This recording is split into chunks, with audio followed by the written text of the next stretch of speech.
সকাল 13টা বেজে 65 মিনিট হয়ে 82 সেকেন্ড আমাদের স্টোরে জমা হয়েছে।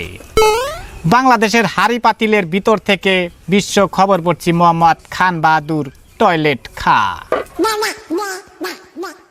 আমাদের গুলিস্তান সংবাদদাতা জানান যে গুলিস্তানের থেকে এক দল কুত্তার মিছিল বের হয়।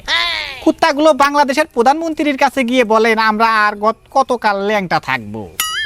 বাংলাদেশের প্রেসিডেন্ট আমেরিকার প্রেসিডেন্টের বিলাই কিংডমের কাছে আবেদন জানান। সেটা শুনে বিলাই কিংডম কুত্তাদের জন্য একটি করে ক্যাপ ও এক জোড়া করে জুতা দিবেন বলে আশা করা যাচ্ছে। আমাদের এক স্টাফ রিপোর্টার হারে হারামজাদা জানান যে আফ্রিকা জঙ্গলে পিঁপড়ার সাথে হাতির এক বিশাল যুদ্ধ লেগে যায়। সেই যুদ্ধে পিঁপড়ার পায়ের নিচে পড়ে কয়েক হাজার হাতি মৃত্যুবরণ করে। ইতিমধ্যে একটি পিঁপড়ার পা ভেঙে যাওয়াতে তাকে ঘোড়ার গাড়িতে করে নাইজেরিয়া হাসপাতালে পাঠানো হয়েছে। মেডিকেল সংবাদদাতা জানান যে কিছুদিনের মধ্যেই সুস্থ শরীর নিয়ে পিঁপড়াটি দুনিয়া ত্যাগ করবে। এদিকে সখীপুরের সংবাদদাতা জানান যে সেখানে 3 জন মরা ব্যক্তিকে সাপে দংশন করেন। সেই মরা 3 জনকে আদম জুট মিলে ভর্তি করা হয়েছে।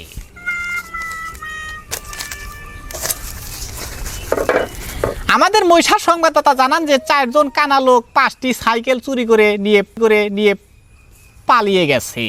কিছুদিন পর 4 জন কানার যাবজ্জীবন ফাঁসি হয় এবং কানাদেরকে কচু গাছের সাথে ফাঁসিতে লটকানো হয়েছে। আমাদের টাঙ্গাইলের মজিদ মিয়ার ফার্মের মুরগগুলা ডিম পাড়া বন্ধ করে দিয়েছে। তারা গার্মেন্টস মালিকের কাছে দাবি জানান যে তাদেরকে যদি হাফ প্যান্ট অথবা ফরক না বানিয়ে দেওয়া হয় তাহলে তারা ডিম পারতে পারবে না, মরে গেলেও আর একটাও ডিম দেবে না। গতকাল আজিমপুর কবরস্থান থেকে 500 মুদ্রা কবর থেকে বাহিরে বেরিয়ে যায় এবং ভূত হয়ে সারা জীবন মানুষকে দংশন করব।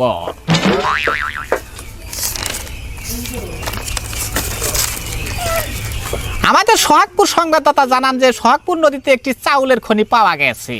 সেখানে নাকি কম করে হলেও 700 মেট্রিক টন চাউল রয়েছে। সেই চাউল উঠানোর জন্য ভারত থেকে 1 লক্ষ ডুবুরি ও জাপান থেকে 6 লক্ষ বিজ্ঞানীকে খবর দেওয়া হয়েছে।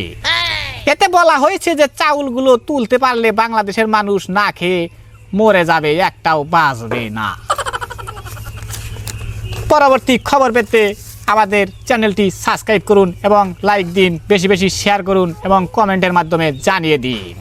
আপনাদের মতামতের ভিত্তিতে তৈরি করা হবে আরও ভালো ভালো নতুন ভিডিও।